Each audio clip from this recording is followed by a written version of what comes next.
What was going on that led you to get locked down in '89, though, Curt? They put me on the case for Rayful Edmonds case, with that largest case in D.C. history, right? Yeah. They tied us all in there and put everybody, made like it was one big band.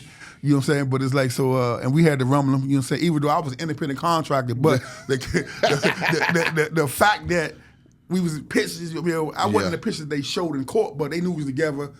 The city knew that, you know, that was my man at the time. You know what I'm saying? But they didn't have nobody that we broke law with came in and say, man, he was hustling with them. It was just for real, like they do now. This was similar with the young guys down here now, Thug and them. Yeah. They gonna grab 30 people. Yeah. You know what I'm saying? They might got something on 5 people, but they know 25, somebody that 25 gonna be like, man, how can I help myself? Yeah. You know what I'm saying? So it was the same type of shit back there. They grab a whole rack of people and see who gonna help and who gonna break. Yeah. And that's what happened when you grab a rack of dudes, somebody gonna fold.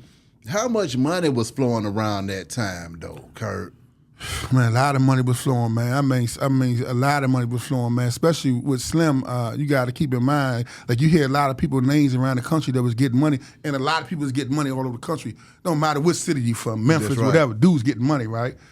Slim was real unique because he was getting money on a retail level and a wholesale level simultaneously. When you hear a dude's story, it's normally he killing with the wholesale, or he got a hell of a block. Exactly. You know what I'm saying? Slim had 2 things simultaneously going on, and when you saying you creating other dudes like myself and other guys that had a lower standard, which you already had set up all around, you know, and outside the script. So the money was crazy. We was young, man. I went to jail at 20. Damn. You know what I'm saying? So you know what I'm saying? So I'm getting real money from 16 to 20. You know what I'm saying? He getting real money from probably 17. He went to jail at 24. You know what I'm saying? We went to school, we went to jail as young dudes. You know what I'm saying? So when I see dudes out here that's went to jail and stuff they was doing at 30 and 35, we was jive like super mature at 20. Like they locking the store. We going to the massage store, they lock the doors. You know what I'm saying? For you to shop. You know what I'm saying? So it's different level with that shit. But again, when you look back on it, just young and wild. Yeah. They say God take care of fools and babies. You know what I'm saying? We wasn't babies. You know what I'm saying? So we were just happy, blessed to be there, man. Being that young at the time, though, man. I mean, handling that kind of business at that age. What was that like? Just maneuvering and in the streets at that tender age. Man, for myself personally, Slim, I grew up running errands for the old dudes in the crap house in the pool room. Yeah. Some already hustling, I hustling. Like my friends say, when we were 16, I was really 24. Yeah. You know what I'm saying? Based on experience. You know what I'm saying? So I already had bylaws and stuff and how to move, how to observe, how to do certain shit. So little small shit. If you my man and we your house about to go to the go-go and you in there cussing at your mother, I already was trained, if he cuss at his mother, he'll bring you a move. Little small little shit like that. You know what I'm saying? A dude saying, man, I'm about to get on the elevator, man. We going to fit the 12th floor. He like, man, I got freaked out on the elevator. And he go over the 12th floor, so I'm going to keep it in my brain. And they come and get us. You can't be in no cell. You don't like closing areas. Exactly. So little stuff like that the old dudes were showing me and teaching me, it gave me a heads up. So I really was kind of like built for real, at that time. Exactly. Being in the game, though, too, man. I mean, did you ever want out, or were you just down by law? Nah, I didn't want out at the time.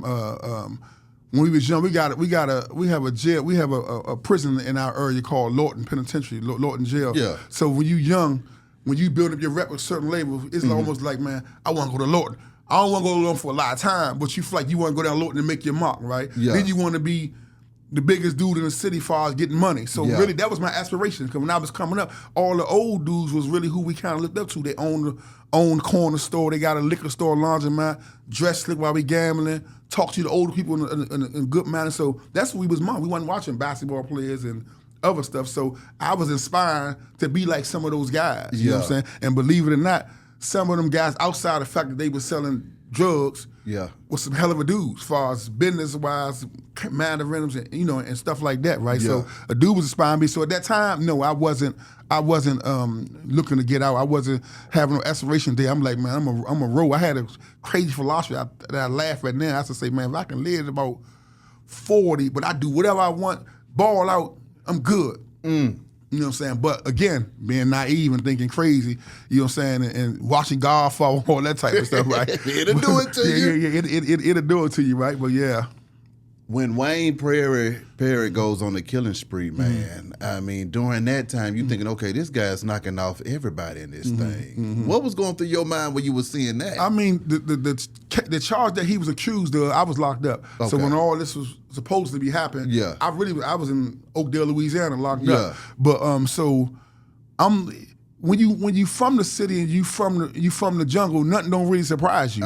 You know what I'm saying? Now, if you somebody that's reading the paper, eating breakfast at the Waffle House, you might be like, God damn, they doing that. But you around that element, you understand what's going on. You know what I'm saying? Then a lot of times, like I say, Slim was accused of a lot of stuff. I don't know if he's guilty or not, you know what I'm saying? But that's another joint. But I know, he lived his life and he was a hell of a dude, you know what I'm saying? So what the country hear about him is real, you know what I'm saying? It ain't like a dude just blowing his story up, you know what I'm saying? And it's a few more like that was fortunate enough not to get caught, you know what I'm saying? So it wasn't all the hints like that, 400-something killings and a little bit of population like that for Declaration of Independence.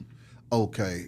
When you find yourself locked down, though, Curt, what were the revelations that you had, man? When you went behind them walls, how long did it take you to say, you know what?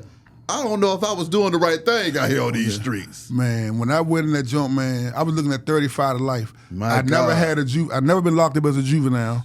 I got locked up, but I beat it in court. I never was locked up. So I went from locked up to the first day in prison, locked down. They put us in what you call administrative segregation. They saying that this particular case, they can't mingle with the general population because they gonna have too much influence, which they was right, what they was true about. So I went from never being locked up to going over to jail to being in the cell. When everybody go, my cell don't open.